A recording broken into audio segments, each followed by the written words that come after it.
ჩვენი გადაწყვეტილებაა, რომ არ შევცვალოთ საწყისი გეგმა და ნაციონალური მოძრაობის საპრეზიდენტო კანდიდატის დასახელება მოხდეს პარტიული პრაიმერის გზით. ჩვენ გვექნება შეხვედრები რეგიონებში, ყველა ამ შეხვედრაზე შედგება თემატური დებატები პრაიმერის კანდიდატებს შორის, რეგიონული კონფერენციების შემდეგ შედგება კენჭისყრა, სადაც ღიად და გამჭვირვალედ მთელი პარტიის გადაწყვეტილებით მოხდება იმ კონკრეტულ დებატებში და იმ კონკრეტულ კონფერენციაზე გამარჯვებული კანდიდატის გამოვლენა. ვფიქრობთ, რომ დღეიდან ერთი კვირის ვადაში ყველა მსურველი დარეგისტრირდეს და ერთი კვირის ვადაში დღეიდან უკვე საზოგადოებასაც და თქვენს გექნებათ ზუსტი სურათი თუ ვინ არიან მსურველები და ვინ მიიღებს მონაწილეობას პარტიურ პრაიმერში.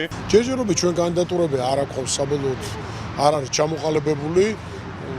თითოეული ჩვენთაგანის გადასაწყვეტია ის მიიღებს თუ არა ამ პროცესში მონაწილეობას. ეს არ იქნება ალბათ 50 და 60 ადამიანი ჩართული, ალბათ რამდენიმე ადამიანი მიიღებს მონაწილეობას და თავარი ის არის რომ პარტიისთვის, მათი მხარდამჭერებისთვის და საზოგადოებისთვის ეს იქნება ეს ხელმისაწვდომი პროცესი, რომელშიც მათ შეუძლიათ იყვნენ ჩართული.